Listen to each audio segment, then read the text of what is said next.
Today on the Topping Show, Trump goes viral for visiting a Chick-fil-A. The U.S. Navy is roasted for having a scope on backwards on a rifle in a social media post. Lunchables are under attack as Consumer Reports wants to take them out of school. GM Robocar taxi concept is back on the road, but it now has a driver. Toyota 4Runner gets the first redesign in about 15 years, and it has an internal combustion engine, a win for Toyota reliability. And Ford trucks are still getting mixed-matched headlights. All of that and much, much more on The Topping Show.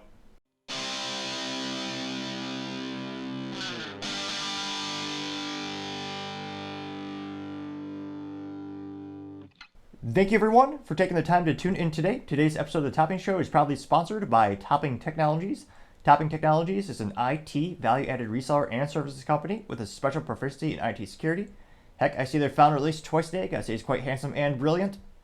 He's me, you see, that's the joke. If you're an IT leader or a business owner, you can reach the team at sales@toppingtechnologies.com. Also trying to get to 4,000 subscribers by the end of the month, so if you could click that button, I would greatly appreciate it. Now going over to the business part of the podcast, you have General Motors Robocar company Cruise is back, but it has a driver. Now this comes to us thanks to Bobby Armstrong over at LinkedIn News, and Cruise is a company that GM bought out a couple years ago because they're fast and up-and-coming Silicon Valley business with leading in the autonomous driving. And probably not the best marketing in terms of General Motors already manufacturing a car called the Cruze, C-R-U-Z-E, but nevertheless that car has been killed like many great GM products.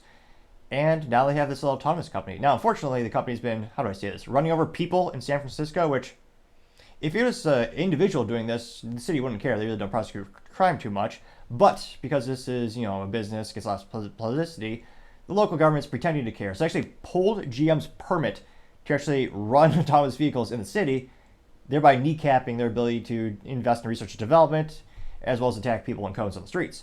Now, granted, one of the most important things when it comes to all this autonomous technologies is gathering more data than we can possibly comprehend, crunching the numbers and using it to make the algorithms and the machines work more and more efficiently, and they can more accurately work in general, rudimentary speaking. Now, the competition never had their permits pulled because they're not running people over. Well, GM, they had to do several things. So they issued a recall, took all the cars off the streets, making San Francisco, well, it's certainly never going to be a safe city at this rate, but it was a moderately safer, which, yes, the bar is low. Now, again, going back to the actual article, they note that Cruise's self-driving automobiles are returning to the streets after a 5-month absence, but this time they'll have humans in the driver's seat. The General Motors subsidiary ceased operations after San Francisco Robotaxi hit and dragged a pedestrian in early October. The accident was blamed on a software issue, ultimately leading to the CEO, Kyle Vaught's resignation and a 50% drop in stock share price. They note that for the reintroduction to society, the Chevy Bolt-based vehicle will hit quote-unquote selected cities.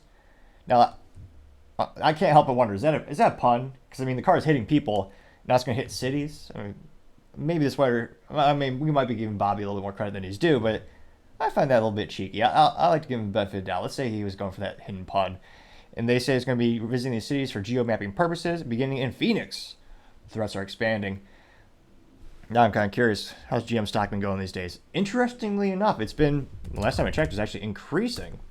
Which, for GM, that's a very rare thing. And it looks like, past 6 months, it's up 41.83%. Jeez Louise. Hindsight is always 2020 when it comes to investing, which is why I don't give investing advice, with the exception of telling people, not bad to gamble on yourself and start a business or invest in yourself in a new skill or trade, but I moderately digress. Looks like at the news of the article last week that went down, caused the stock to temporarily go down by 3.45%. Now granted, year to date, let's see, 5-year trend is up 10%, which isn't good compared to the competitors, but 1 year it's up 24%, year to date 21%, 6 months 41%, 1 month 11.46%. So some minor kneecapping for the company, but, well, not even that. It's more like they accidentally stepped in not even a pothole, not even a Chicago pothole. It's like 10 feet deep and you never get your car out. More like perhaps a small divot on the golf course would be a better metaphor, or a sports balls course. I don't know what they call those things. But it looks like it'll be interesting to see. And GM is trying to become a tech company. They're trying to push, they say Mary Barra want to be 100% EV by 2035, which That's not what consumers want. We'll see. They claim that maybe they'll walk that back a little bit, But I don't know. GM's going to try to become a tech company. China's tech companies are really good. BYD is a phenomenally impressive automotive company that's expanding internationally. So it'll be interesting to see if GM can successfully transition into an EV company, or if they stick to what they did best for a while, which is the good old-fashioned V8, which realistically the only GM product I would buy these days if I were to win the lottery would have to be the Cadillac CTS5, which comes with a stick shift and a V8, or the CT4V Blackwing, both Blackwing models obviously, which has a twin turbo V6 and a stick shift, which my friend actually let me drive one of those things. Phenomenally fun, and like the best thing GM's made in probably 20 plus years.